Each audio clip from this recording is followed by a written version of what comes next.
Assalamualaikum warahmatullahi wabarakatuh. Selamat pagi semua, bagaimana kabarnya? Semoga tetap dalam keadaan sehat walafiat, sehingga kita semua dapat mengikuti pembelajaran dari awal hingga akhir dengan lancar. Sebelumnya perkenalkan, nama Ibu Suci Nurahayu, bisa dipanggil Ibu Suci. Sebelum kita memulai pembelajaran pada pagi hari ini, mari kita berdoa bersama-sama.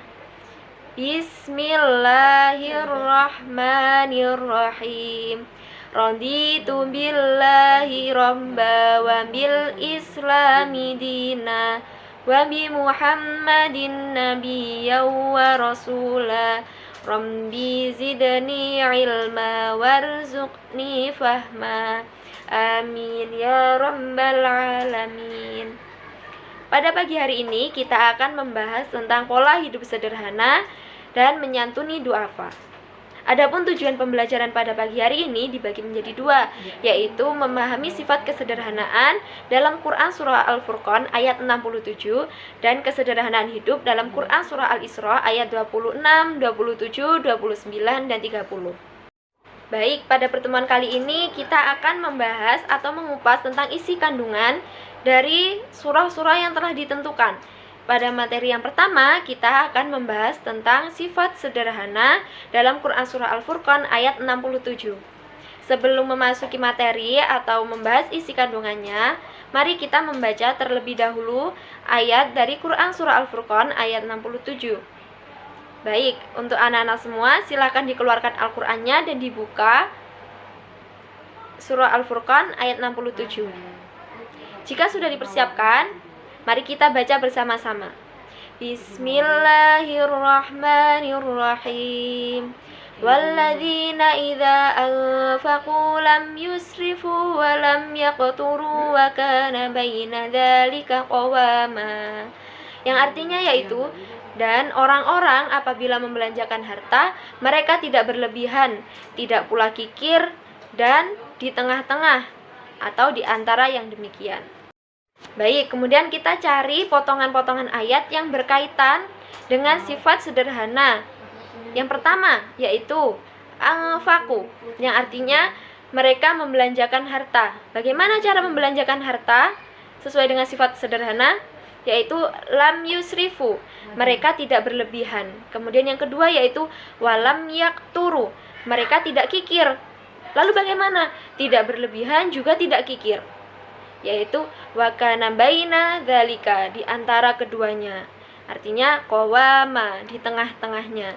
Sehingga dari ayat ini kita dapat melihat cara membelanjakan harta yaitu tidak berlebihan, tidak kikir, melainkan di antara keduanya atau moderat, secukupnya. Adapun sifat ibadur rahman atau kita sebagai umat Islam yaitu hambanya zat yang maha penyayang dalam membelanjakan harta, yaitu yang pertama yaitu tidak israf, yang mana digambarkan dengan potongan ayat yaitu walladzina idza anfaqu lam yusrifu, yang artinya dan orang-orang yang apabila membelanjakan mereka tidak berlebihan. Kata al-infaq di sini dijelaskan atau dimaksudkan untuk membelanjakan harta, dan dijelaskan dalam ayat ini pula yaitu bagaimana hambanya zat yang maha penyayang ini dalam membelanjakan harta, yaitu tidak israf, artinya tidak melampaui batas. Artinya di sini kita bisa memahami ada batasan tertentu yang menjadi tolak ukur dalam membelanjakan harta. Kemudian sifat sederhana yang kedua yaitu tidak kikir. Kikir artinya menahan yang seharusnya dikeluarkan baik kepada diri sendiri maupun kepada orang lain. Jadi dalam Islam diajarkan selain untuk mengeluarkan harta dalam hal-hal yang baik, atau kita dilarang untuk membelanjakan harta dalam hal-hal yang buruk atau maksiat, kita juga diajarkan bahwa cara mengeluarkan harta yaitu dengan tidak bersifat kikir. Hal ini dijelaskan dalam Quran Surah Al-Furqan ayat 67 dalam potongan ayat yaitu walam yakturu, yang artinya tidak kikir.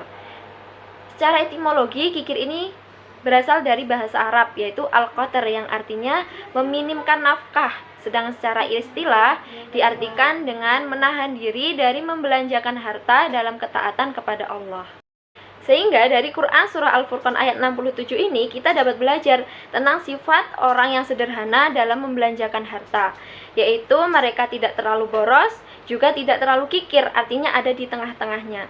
Mereka tidak terlalu berlebihan dalam memakai uang atau tidak terlalu berfoya-foya, juga tidak terlalu menahan atau pelit untuk mengeluarkan hartanya. Sehingga dalam hal ini kita dapat belajar dan dapat mencontoh bagaimana cara orang yang sederhana, cara orang yang diridhai Allah dalam membelanjakan hartanya untuk kita terapkan dalam kehidupan kita sehari-hari. Kemudian yang kedua yaitu kesederhanaan hidup yang dijelaskan dalam Quran surah Al-Isra ayat 26, 27, 29, dan 30. Sebelumnya, ayo dipersiapkan terlebih dahulu dan dibuka Quran surah Al-Isra ayat 26 dan kita akan membacanya bersama-sama. Jika sudah siap, mari kita baca bersama-sama.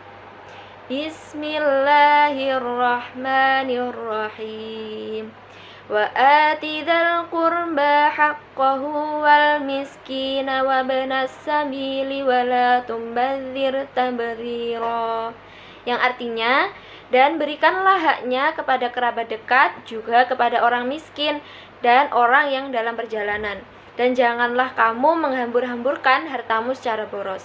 Dalam ayat ini dijelaskan, yaitu tentang perintah untuk berzakat, berinfak, dan bersedekah kepada keluarga, kepada orang miskin, dan kepada musafir atau orang yang dalam perjalanan.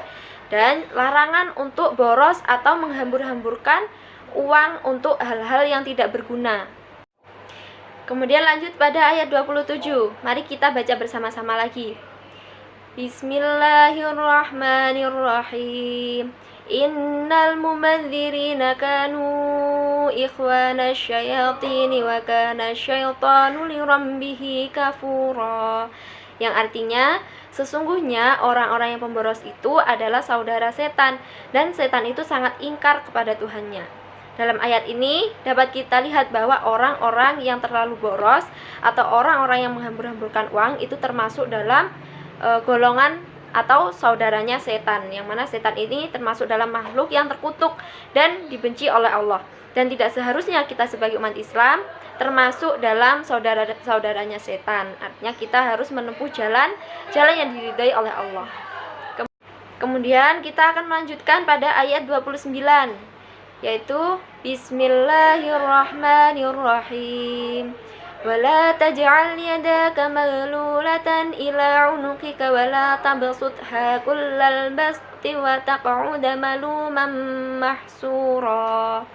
Yang artinya, dan janganlah engkau jadikan tanganmu terbelenggu pada lehermu, dan jangan pula engkau terlalu mengulurkannya, nanti kamu akan tercela dan menyesal. Dari ayat ini dijelaskan tentang larangan untuk bersifat atau bersikap kikir dan bersikap terlalu boros.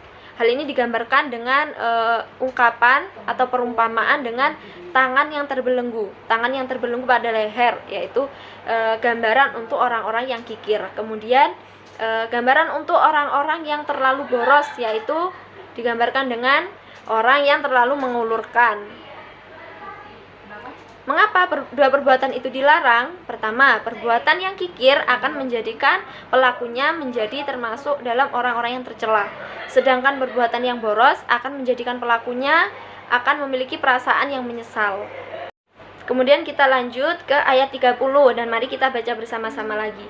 Bismillahirrahmanirrahim. Innaka rabbaka yabsutur rizqa liman yasha'u wa yaqdiru innahu kana bi'ibadihi khabiran basira. Yang artinya, sungguh Tuhanmu melapangkan rezeki bagi siapa yang Dia kehendaki dan membatasi bagi siapa yang Dia kehendaki. Sungguh Dia Maha mengetahui, Maha melihat hamba-hambanya.